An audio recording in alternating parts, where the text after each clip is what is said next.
Welcome to the viewers. Hello, everyone. Welcome to the listeners. Welcome to you. Hello, Robbie. How are you? My poddy partner. My poddy partner. My potty partner. I don't mind that. Yeah. How's it going? How was your week, Rowan?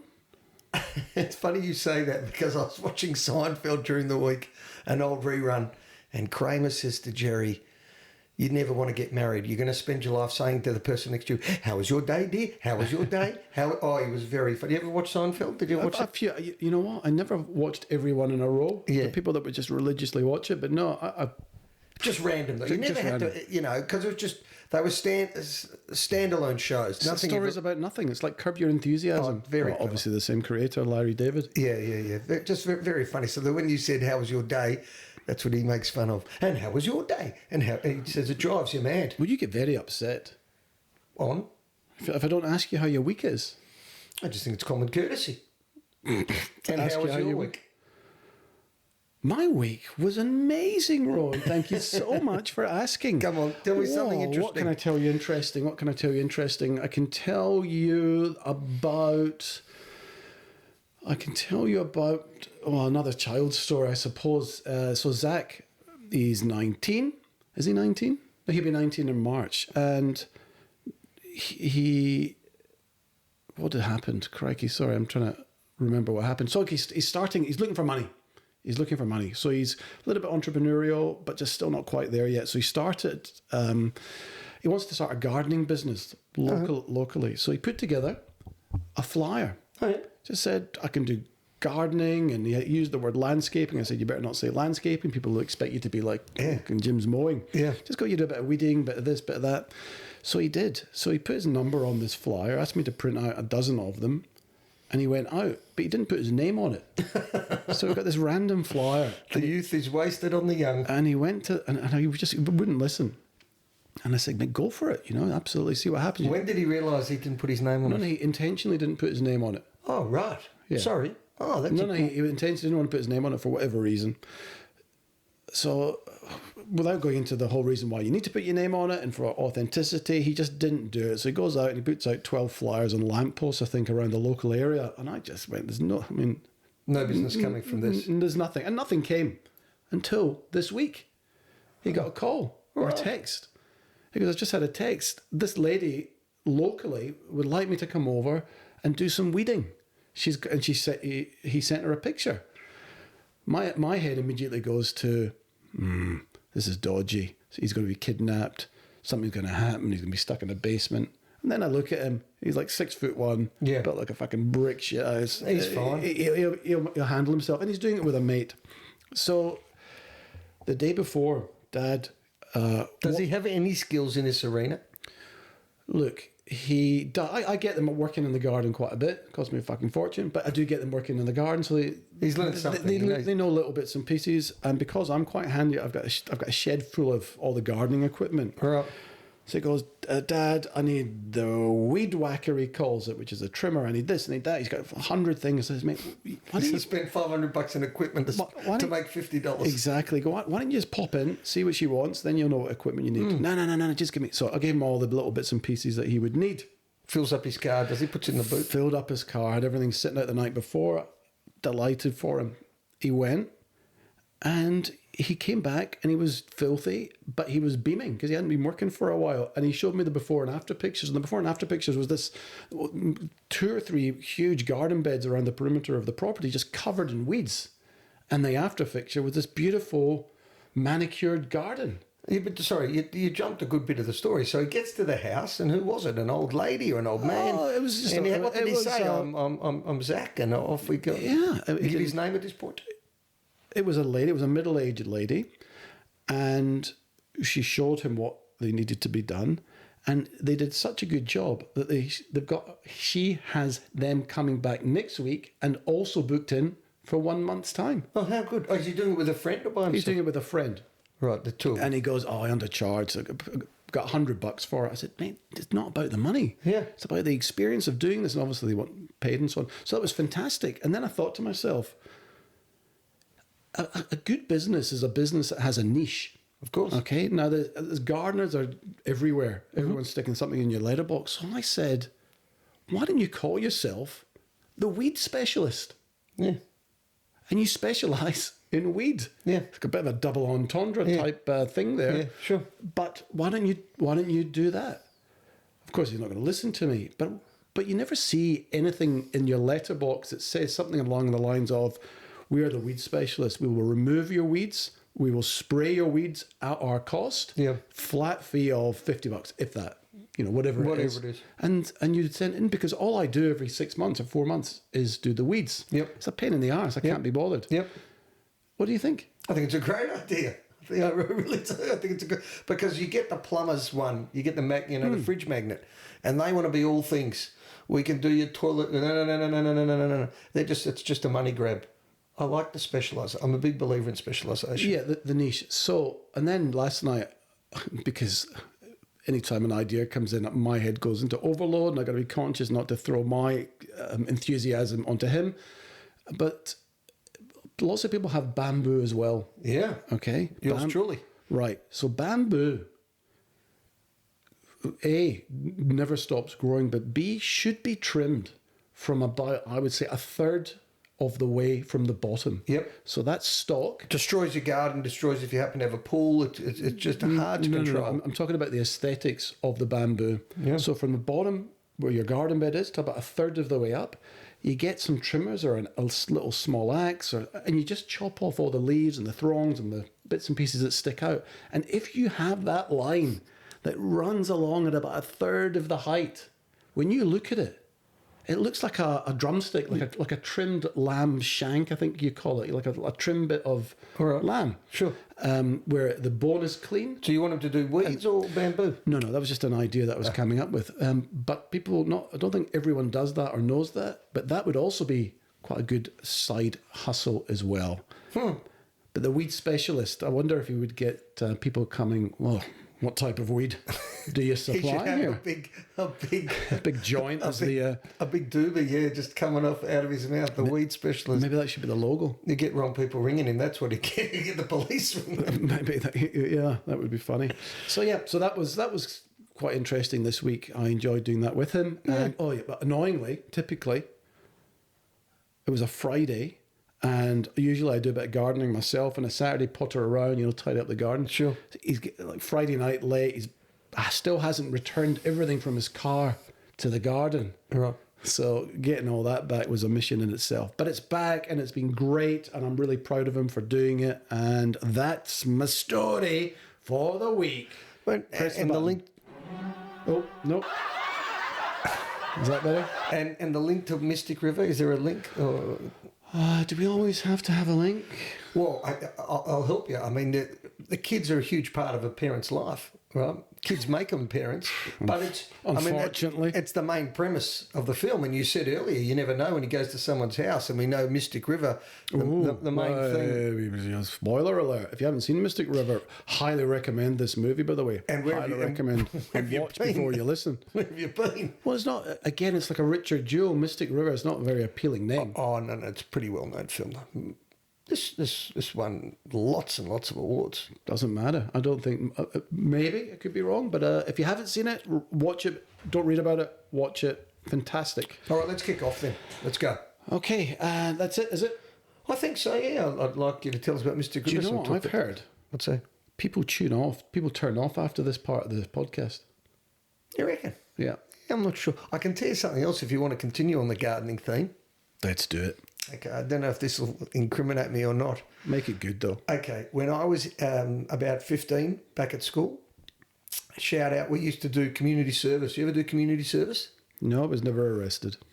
Okay, so when we were at school, we used to do community service, and shout out to my friend Richie, who brought us Pit Mush into the show. Richie! So Richie and He's got a bit of energy, does Richie? He does. So we were paired together, and you got given a house or someone's house to go and do work on. And Richie and I would go. It was one Wednesday a month. But the lady, it must have been an old lady, we had to do the gardening in her back garden. Mm-hmm. And the old lady was never there. Never there. And she'd leave this old handwritten note of what to do. We never did it. We'd go buy a bottle of Sunshine Pine. We'd bet $2 on the races. And we had a winner called Red Zammer. We never did it. and every week she would write, "Thank you so much. Can you do this?" We might have done a little bit, but really we would sit around in the back garden of her house. You must have done something, otherwise she would have caught on that you were doing. I don't even know. We never saw her. We went for a year. We never saw her. I can tell you the street. And we used to. There was a. Do you ever remember Circle K? There was 7-Elevens, and then for about a year in Melbourne, there was a place called Circle K. Is this when you were a kid? No, I was 15. Right, and when I was living in Glasgow? Well, I thought you were sharp. So we'd go to Circle K and we'd buy a bottle of Sunshine Pine, 2 plastic cups, sit in the back garden and bet $2 on horse races and not do a thing. And we had dinner as grown men the other night, and I said to him then, you're still living off Red Zammer, which was the name of the horse. We were jumping in the back garden and we were betting at 15. And her note was, "Could you please do this?" It was crafted old letter, handwritten blue pen on the back porch. I get it. I think you must have. Done something. She's not going to have you for a year if you're not doing it. It reminded me. There you go. So your gardening business is a good way. If you actually do the work, you can. Yeah, one of my jobs when I was travelling around Australia, I picked up some gardening work in Queensland. We were working in a garden just off the beach for some dude. We were just fixing it all up. It was hot work, but then you jump into the sea afterwards. It was lovely. Really? Yeah, good fun. Was that when you flew home and you missed the car accident? Is that the same trip? Yeah, that was the same trip. That was done a fair bit of landscaping in my time. Anyway, it's not about me. It's about you. And then you've come inside for your main course of business. What are you talking about now? Well, you're an architect, so you're waffling. Keep waffling. That's good. I'm not waffling. We'll spit it out. You've got to leave the home premises, mate, to make a living. You're in here with the gardening, and then you're doing the architecture. It's time to leave. What? Broaden your horizons. What are you talking about? I know what I'm talking about. I know. In Rowan's head. I just explained it terribly. Why don't you try one more time? Nah. Try it one more time. It's not worth it. You're sweating up a little bit. No, now. I'm not. I want to start now. I want to start. People are desperate to know what you're talking about. I'm desperate to know what you're talking about. So am I. Another time. Okay, here we go. Mystic River from 2003.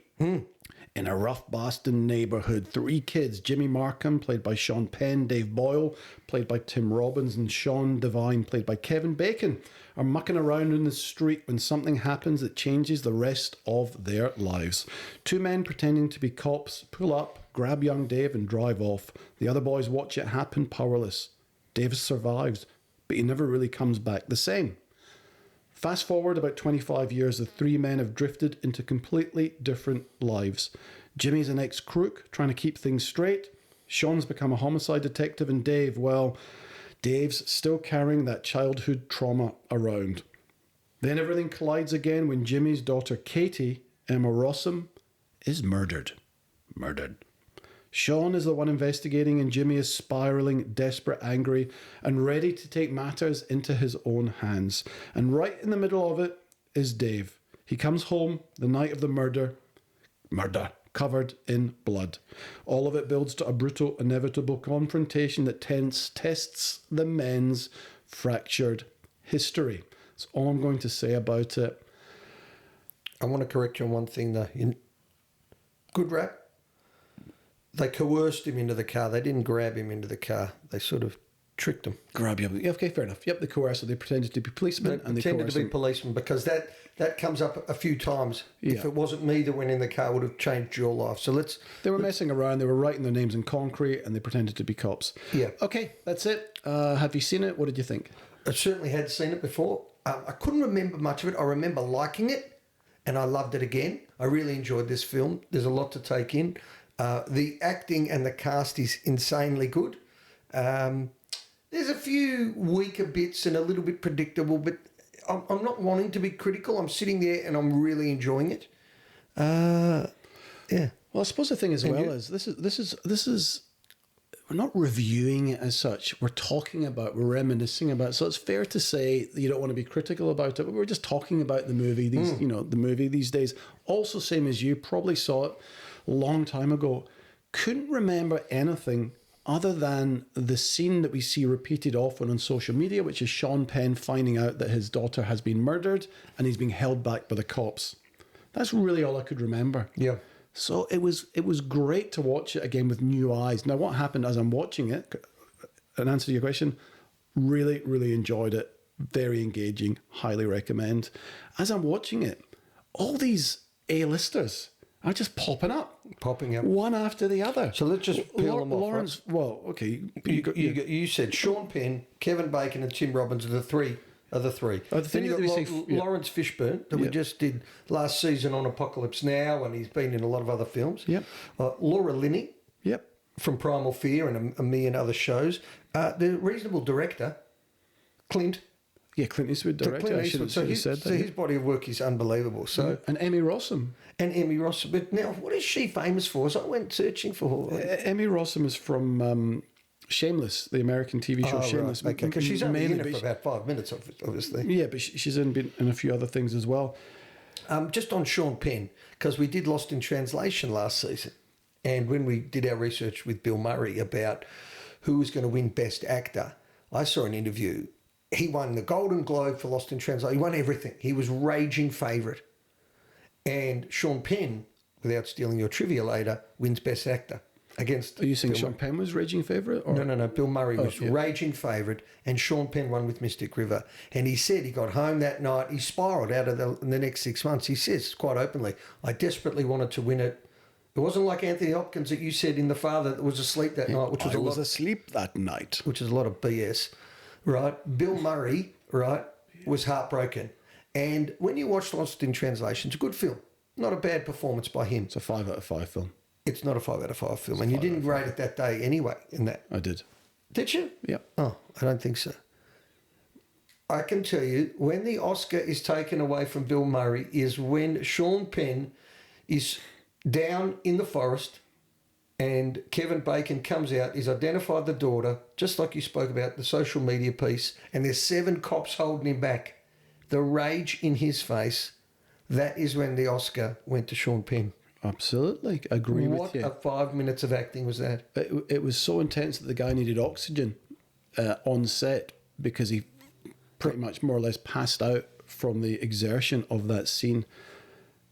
Now, go on. Is that enough for him to win the Oscar? Because really, outside of that, he's fairly, I would say, measured in his performance. There's no outbursts. He is trying to be restrained, which in itself is good acting.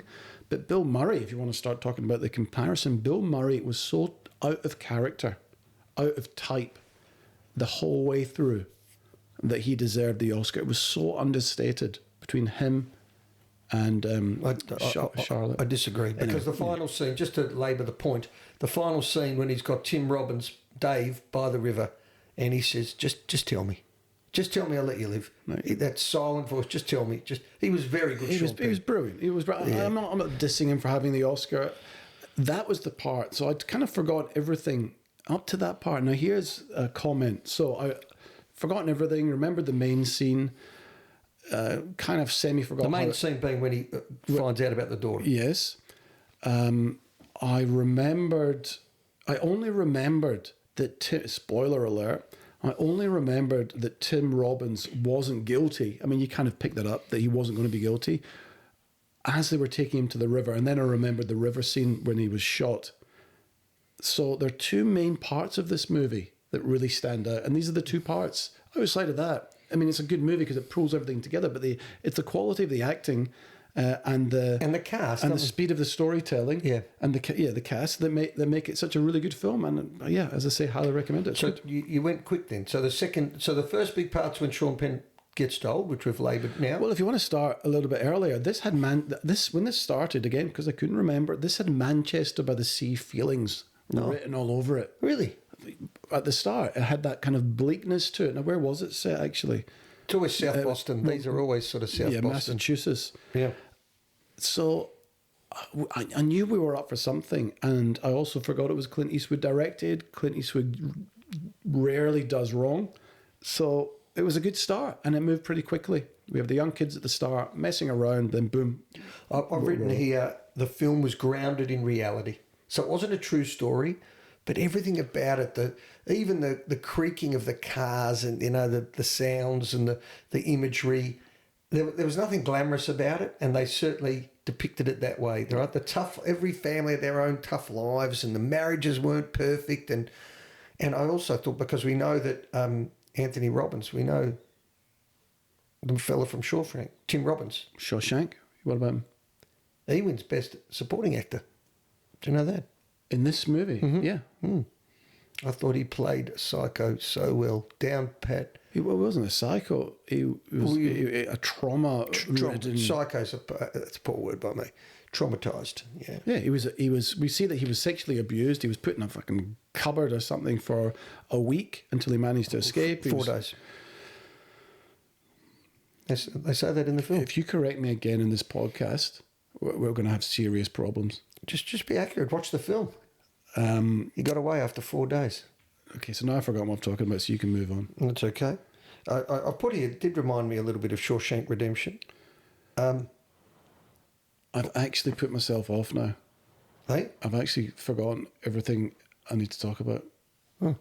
You keep going. Okay, I'll keep going for a second. Brendan Harris, so the boyfriend of Emma Rossum. No relation, first of all. You know what? I knew you were going to say that. Is anyone with the name Rob or the second name? No, Rob's not. Rob can't be a relation, but Harris, same surname. Right, brilliant. You need to lift. Did you think that was clever, what they did with the gun, how we worked it out, the two boys? Are we now talking about the ending? Yeah. So explain it to me. They worked out that there was a killing 30 years earlier, and the police knew which gun it was. And it was Brendan Harris's gun. Yeah. And Brendan Harris, when he was getting interviewed by the police, said, "We don't have a gun, we don't have a gun." And he knew that they had a gun because he'd beaten the lie detector test earlier. So they didn't try him on that one again. And he got home and he knew that there was the mute boy. What are you nodding your head like who cares for? I don't know. How good was that piece of acting and filming when he's punching the boy on the ground? That felt so real. Yeah. No? Yeah, it did. You're a bit rattled, eh? I'm a bit rattled, yeah. Take a second. What's wrong with you? Well, I don't know. You just interrupt my train of thought in the middle of a good flow, some important point that I was making. It must have been so good you can't remember it. Well, I can't remember because you interrupt me. Go on. Well, I've got nothing to go on about. I mean, okay, you can't get your brain back. Well, no, it's not even that, actually. I'll tell you what it is. Go on.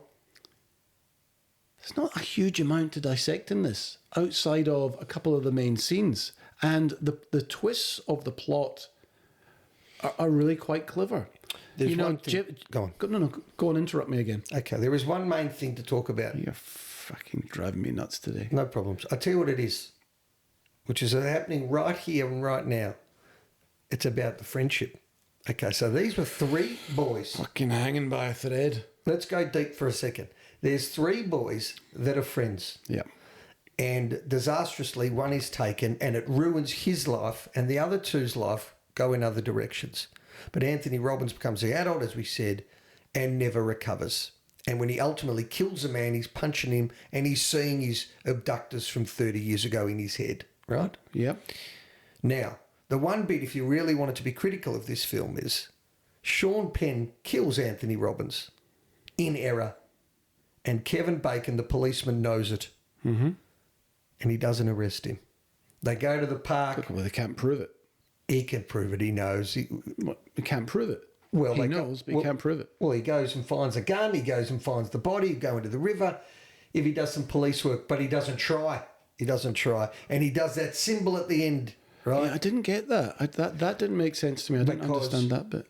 They were mates. He said at the start, we were friends as kids, we're not even mates. And Laurence Fishburne later on said, just... No, but that gun thing at the end, that's like, I'm going to get you. No, that gun friend was, I know what you did. I know what you did. But they knew what he did before. Yeah, he knew what he did before. And also, I think... But that was because they loved each other. They were good mates. And those two probably felt the guilt of letting the boy get in the car. Yes, and I think maybe even deeper than that. Tim Robbins, what did you keep calling it? Anthony Robbins? Anthony Robbins, the public speaker. Tim Robbins is honestly, that's why you've thrown me. You've gone completely off script. Call him Andy Dufresne. Andy Dufresne. from Shawshank. Tim Robbins. I'm like, I think this is what's going through my head. A, you're interrupting me. B, you're coming out with the wrong words. 3, you're telling stories that make no sense. Tim Robbins. I'm trying to work all this out in my simple head. It's impossible. Go. Right, Tim Robbins. Apologies, Anthony. Tim. Oh, and to Anthony. Is Tim short for Anthony? No, Anthony. Or is it Tony? It's Tony Robbins. Yes, you're right. Tony Robbins is a motivational speaker who's got nothing to do with this. That's it. I'm done. Robbie's Headphones taking are off the headphones. You haven't had that before. I'm going to walk out. I was going to walk out. I've heard that in... Go. Okay, so tell me what you're going to say. Sometimes, gee whiz, man. Tim Robbins. Tim Robbins is so traumatized by his sexual abuse that he is scared of himself, scared of what he is capable of doing. The trauma has intensified as you get older, as trauma does, that he is starting. He goes into bars looking for fights. He ended up killing another pedo, which we find out.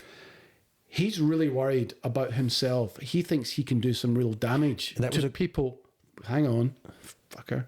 He can do real damage to people. Maybe it would move to kids. He's not sure where it's going to end up. So I think also the fact that he's dead now is probably a good thing. He's now at peace or at rest. Obviously, his wife's not that happy and his kid's not ideal, but maybe it's a good thing in the end. Yes, and that's what it's supposed to be symbolic of, that he was not innocent. He says that scene with the wife, he says, I'm scared of what I could do. Yes, you know? yes, that's the words, the quote that he said that I thought, yeah, you're probably a danger to society. You're not going to get better.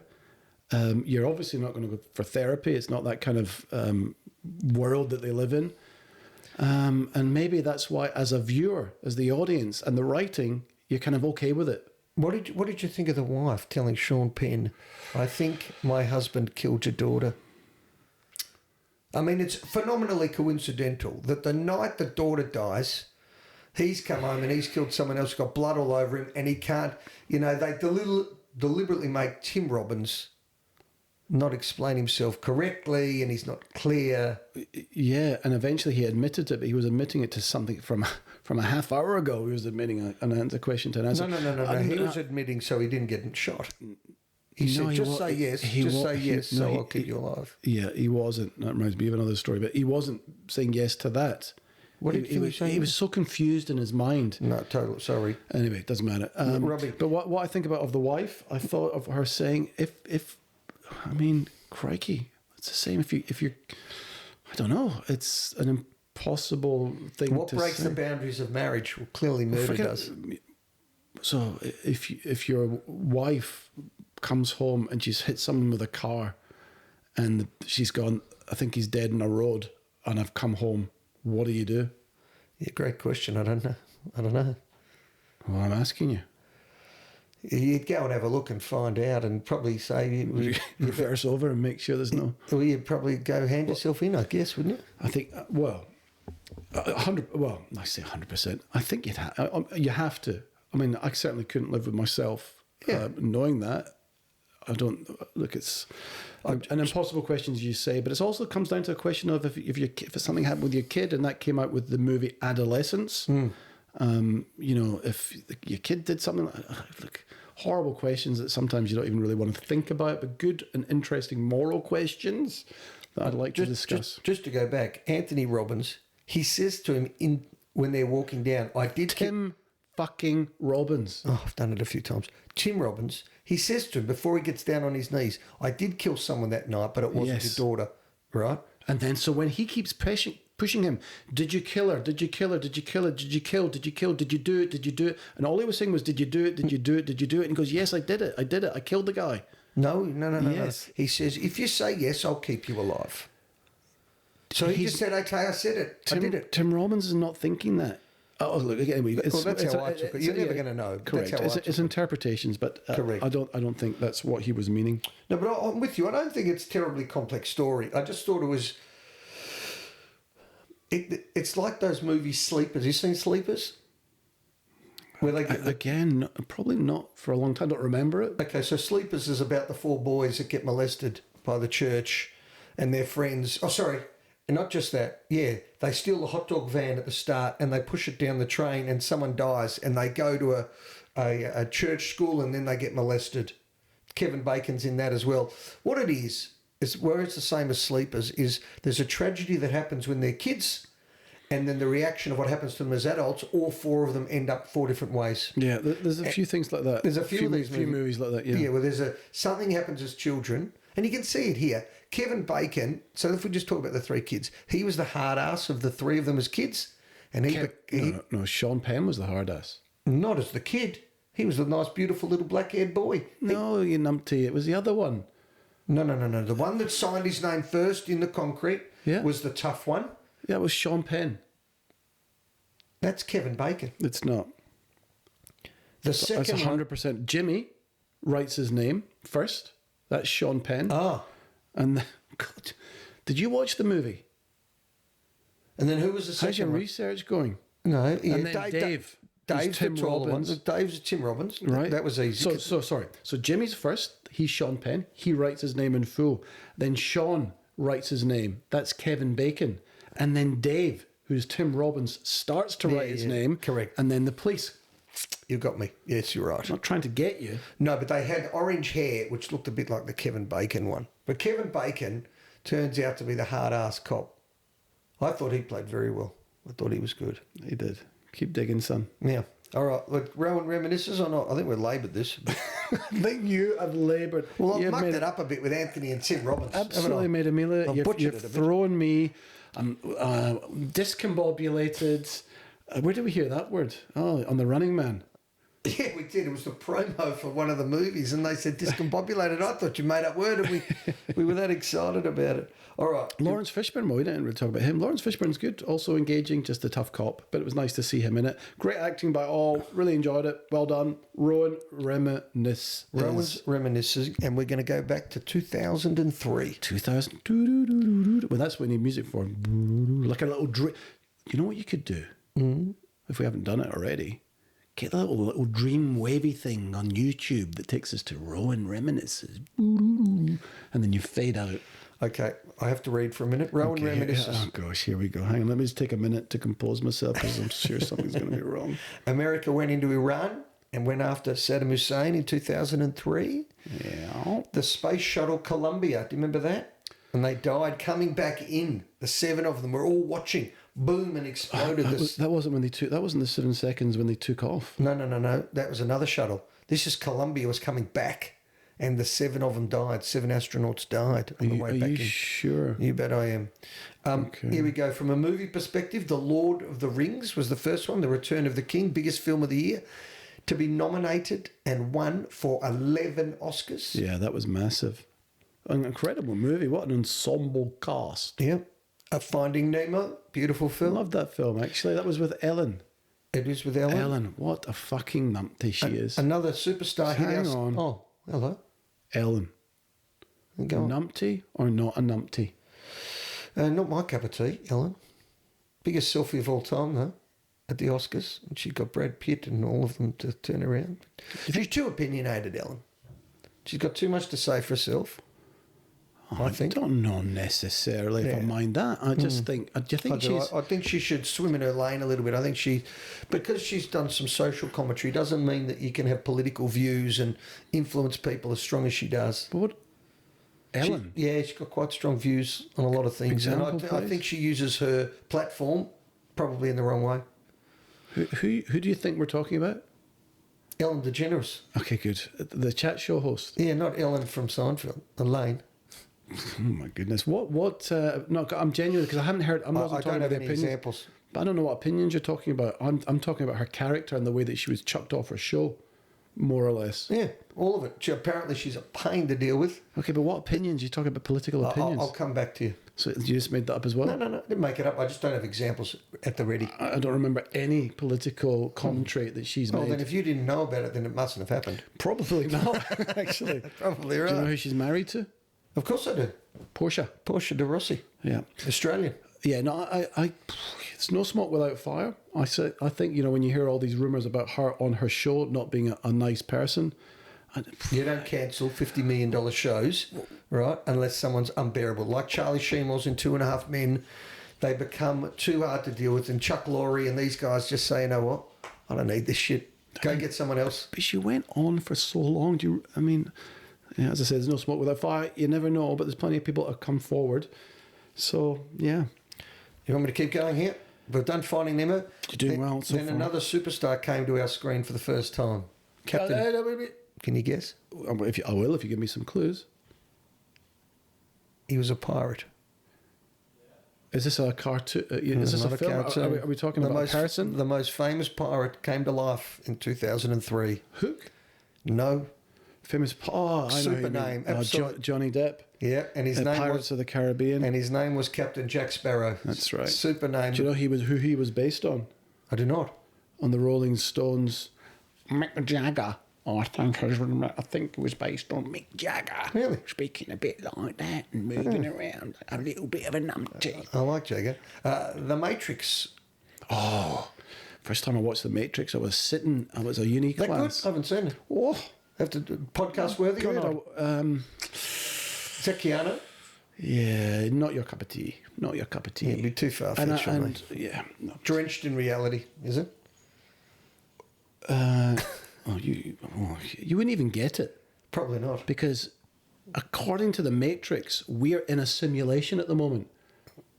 Oh God. Do you understand that? Nah. So we're in a simulation like this. So I imagine I'm Keanu. I know it's hard to pick us apart. That's a But I'm Keanu. grey-haired version of Keanu. The future of whoever's out there manages to convince me to come with them, take the blue pill, the red pill, and I end up in the real reality, which is essentially 100 years, 200 years in the future on a spaceship, and you got to plug in to come back into this reality. And blah, blah, blah. But the effects were fantastic, and the story is great. Not for me. Kill Bill Volume 1 Was it really that long ago? and X-Men 2. Okay. There you go. Music-wise, the record of the year, can you guess it? Oh, can you guess it? No, I can't. Can you guess it? Coldplay? No, I can't. Yellow and blue. Clocks? Super album. You a Coldplay fan? No, Oh, okay. I can't play that on the piano. TV-wise, 2.5 Men. I plugged it before. 2.5 Men, first season. Very entertaining show. Charlie Sheen became a megastar from that. Biggest star on TV. It was a very good show. I enjoyed that. Friends We are. was in We the were. last season. Oh, sorry. Friends was in the last season. Right. They still to this day get $20 million each per year in royalties. Whenever you mention money, I want to see your pinky touch your lip. $20 million. 20 million.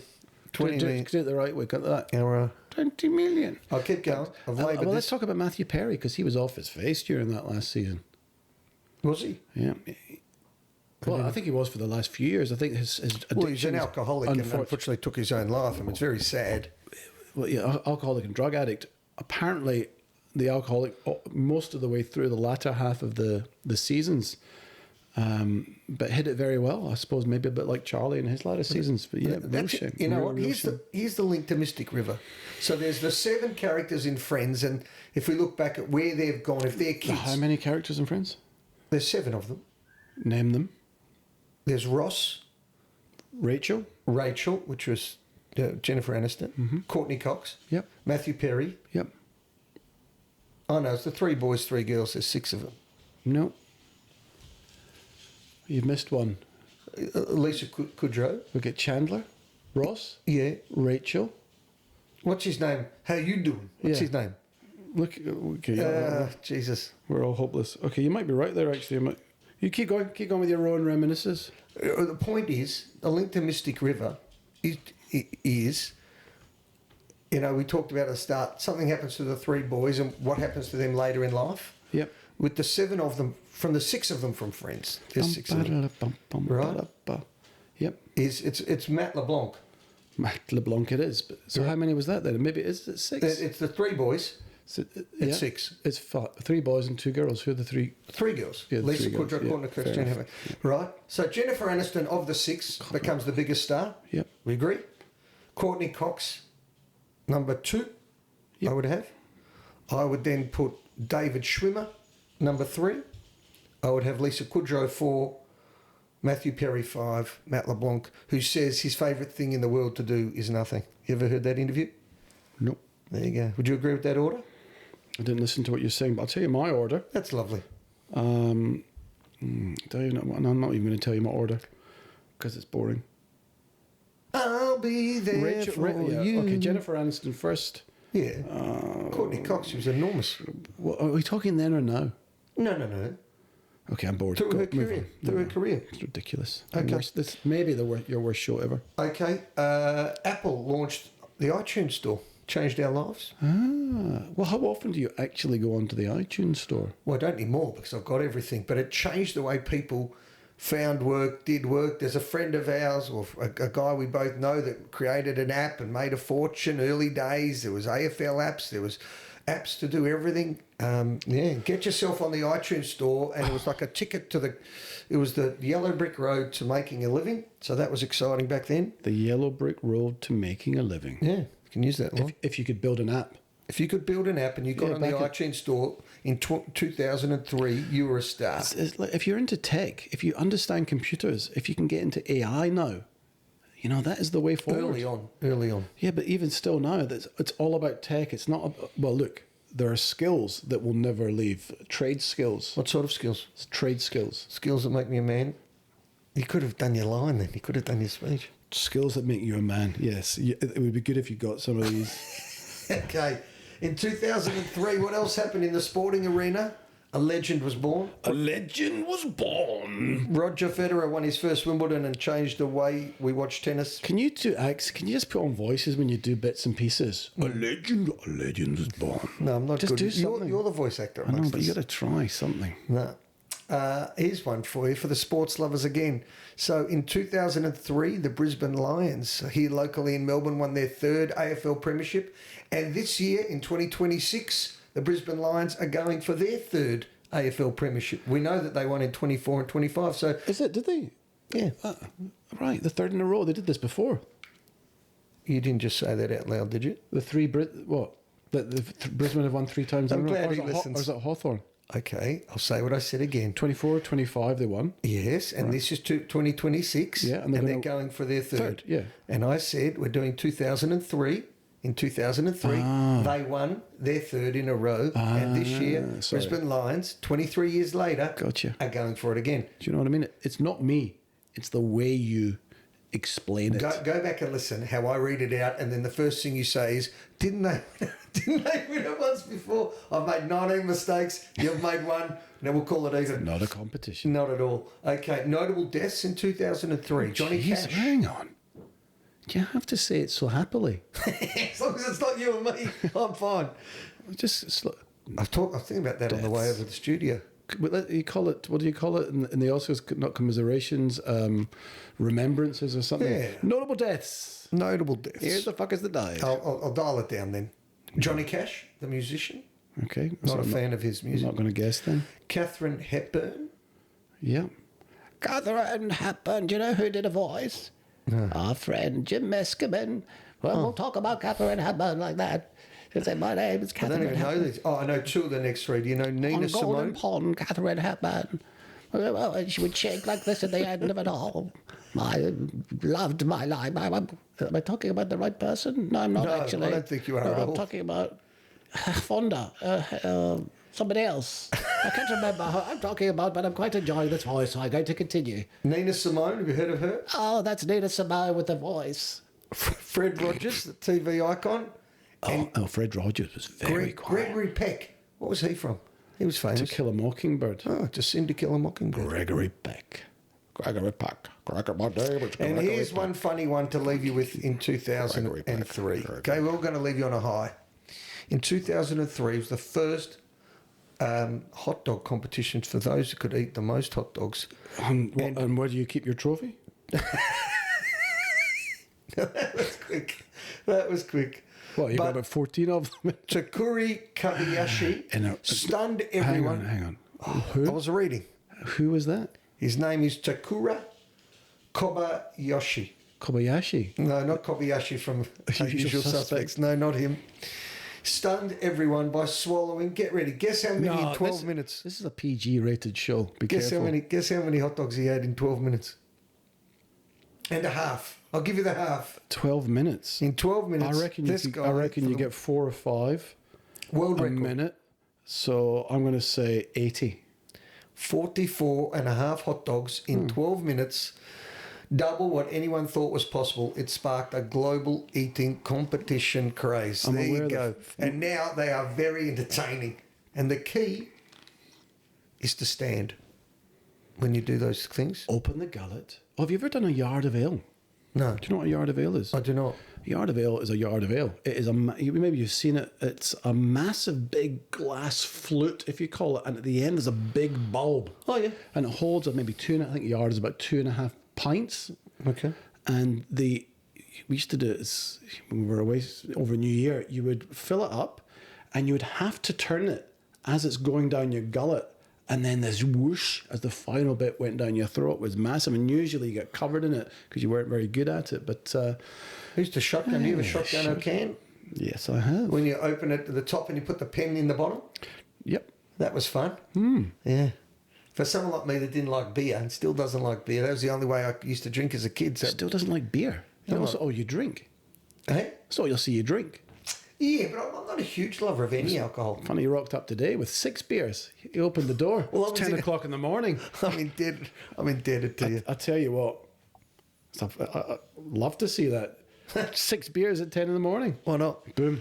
All right, trivia? Yes, please. Have we brought this show back to life or not? I don't know. We're rocking and rolling. You me, you threw me. You're just not yourself today. What's going on? What is going on? Nothing else is going on. What's going on? Oh, don't do that again. I'm not doing that. Every show. I'm not doing that again. It's too much. I just want to know what's going on. Do your trivia. You're okay? I'm fine. Are you going to cry? No. Trivia time. Go. Okay. I'm going. You don't have to say go. I'm egging you on. Trivia time. Go. I fucking dare you to do that again. Come in, spinner. Trivia time.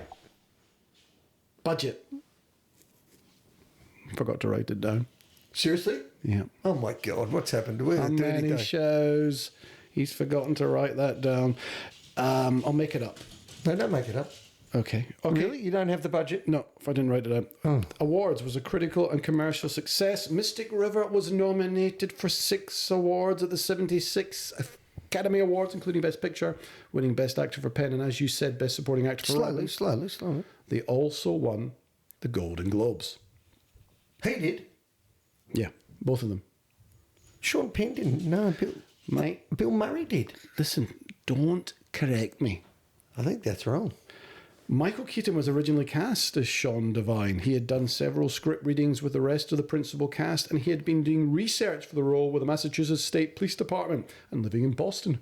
That was Kevin Bacon's role. For several weeks, correct. Yep. A month before they were due to start, Keaton and Clint Eastwood got into a huge argument and he left the project. A week later, the Bacon was cast. Now, when the young Dave is thrown into the back seat of the car, the man in the front passenger seat turns around and displays a bishop's ring, which was quite obvious if you remember. Yes. Yeah, Clint made a point of focusing in on that ring. Yes, and it never came back though. The book never indicates that the character was a priest, but it was added to this movie since filming took place during the priest sexual abuse scandal in the Boston Archdiocese. Because they do film, they focus right in on the ring. When did you know, sorry to interrupt, when did you know, I mean, we've all watched it before, when did you know they're not real cops? A good question. Not immediately. No, not immediately. It looked real. Like it wasn't too far-fetched, was it? He showed a badge. No, he didn't show the badge. You see, did he flash? Oh, well, within that scene, he flashes the badge. No, he flashed handcuffs. Oh. I don't think there was a badge. So I think maybe subconsciously at that point, I thought that was a bit, hang on. And then... Why did he take one, not all three of them? That's when I thought, hold on. I think maybe he was... I think because he asked, where do you guys live? And that one lived right there, the other one lived right here, the other one was a bit further away, so that was the excuse to get him into your car. Yeah, they were going to take him home. I mean, once he was in the car, the second he sat down, we thought we're fucked there. Well, fuck you, mate. You say BS instead of bullshit, but you can happily throw the word fucked around. It depends on the mood. Fair. We talked about Sean Penn requesting a tank of oxygen, being on standby after he finished his take, which he had. The movie was shot in 39 days. In Sean Penn and Tim Robbins' only previous movie together, Dead Man Walking, both were respectively Oscar nominated as Best Actor and Best Director. On this one, both were victorious as actors. This is the first Clint Eastwood film to feature a score, the music, composed by himself, Rowan. Huh. Clint. He can do anything. Anything. Kevin Bacon appeared with Sean Penn's brother, Chris Penn, in Footloose. Remember Chris Penn? Dead. Is he? Dead. He used to be in some of the kickboxing movies, remember? I'm going to call him Big Fat Chris Penn. He was also in the one that didn't know how to dance in Footloose, and he teaches him, and he says, wait there. I can't remember that. Oh, Footloose, I'm getting tingles. One big scene in Footloose, when they go to the final dance, and Sean Penn's brother turns up there, and he has the fight, and Kevin Bacon comes off the balcony, and he runs, and he says, you're a goddamn hero, and it's 5-1, and he does that flying kick, and they beat the shit out of him. Can't remember. And then he runs back, and he goes, I thought this was a party. Let's dance. Don't you remember that? No, I don't remember the film. Footloose is unbelievable. John Lithgow, Diane Lane, obviously Sean Penn's brother. Yes, they are brothers. Yeah, he was in Reservoir Dogs. He's in Reservoir Dogs. Yeah. What did he die of? I think he had a heart attack. It was never looked like the healthiest dude. No, he was a big man. And you know who also died from Reservoir Dogs? They're dropping off one by one. Who? Michael Madsen. The guy that danced and cut the ear off. I didn't know. Don't know. Yep. Should do Footloose on the podcast. Well, maybe we could. Okay. Kevin Bacon's done a huge body of work as well. And he's really good. He's very good. Very, very good. Yeah. He's just a natural actor, I would say. He's in my favourite film. He's in my favourite film. Bodyguard. A Few Good Men. Pretty Women. A Few Good Men. Yeah. He is. Markinson. He's gone. And finally, during the scene where Jimmy Markham steps into the morgue where his daughter Katie is lying on the slate dead, and when he is emotionally promising revenge, Emmy Rossum burst into tears, saying that the scene was so powerful and moving and Sean Penn was so amazing. There's some hard scenes in these movies. We've seen it before, Manchester by the Sea and others. That's it from me, son. Wrap it up. Give us a rating. And let's get out of here. Oh, just going to say I'm going to say one more thing before I wrap it up. I tell you the other good part about this film. The murder was innocuous, right? There wasn't some great plot. She was just driving a car. It was an accidental kill. She was on the bar dancing. I like that. I like that they didn't have to make that so complicated. What do you mean? Emma Rossum in the film, she ended up having just a basic car accident. It wasn't some huge murder plot. Then those kids didn't know what to do and they shot at it, right? I think it was a murder plot. It was revenge from Jimmy's. Jimmy killed the kid that killed Emmy. His father. You think those kids did it deliberately? Oh, for Christ's sake! Oh, please, this is too much. You didn't actually watch the movie, did you? I did. Were you watching your fucking phone? No, I didn't watch on Stan, on the big TV. Well, something's going on here, mate. Maybe. Oh, you think it was deliberate? It was ultimately deliberate because the kid that killed him is the father of who Jimmy had killed. The son of the father. I thought it was coincidental. Okay, I'll cut that out. This is very hot in here. I'm getting a bit of prickly heat again. I was finishing in a high. Very enjoyable film, very engaging, super cast, ahead of its time. One of the best performances in acting I've ever seen with Sean Penn, so highly deserved winner. I would give this. What about One Battle After Another? He's better in this. Oh, God. The scene, and I didn't say this well enough. I think I might cry. The scene when the 7 cops are holding him and he is looking at him and he's wanting to know, and the rage is how every father would feel. And I'm watching it thinking, if that was my daughter, you'd need 10 of them to hold you. And I thought that was the Oscar. They were engraving. They were engraving the second they saw it. For that, it's 4.2 out of 5.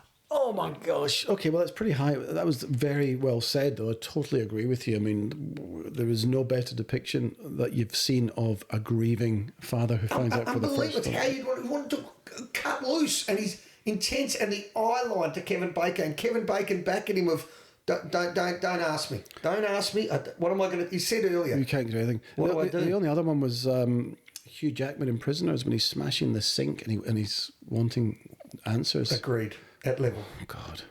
What's wrong? No, it's harrowing. If you take me to a dark place. That's the part. Say something funny. Hey? Say something funny. You're good looking. Not bad. You think that's funny? You find me funny. You think I'm funny? Okay. Good fellas. Look. What are you rating? Worth a watch. Definitely worth a watch if you haven't seen it. If you haven't seen it for ages, watch it again. Phenomenal acting all round. This is a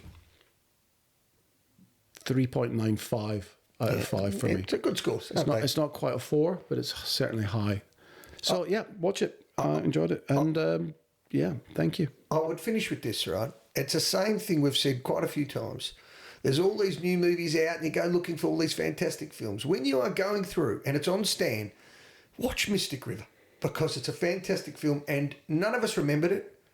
And when you sit there, it's 2 hours, your heart is pumping, your mind is wandering on what is going to happen next. And if you are a parent, you'll feel like Sean Penn when he... Just watch that scene, if nothing else. And please, for God's sake, don't search for Anthony Robbins movies. Okay? Please, let's not. Let's get out of here before you make it worse. Thanks for listening. Until next time.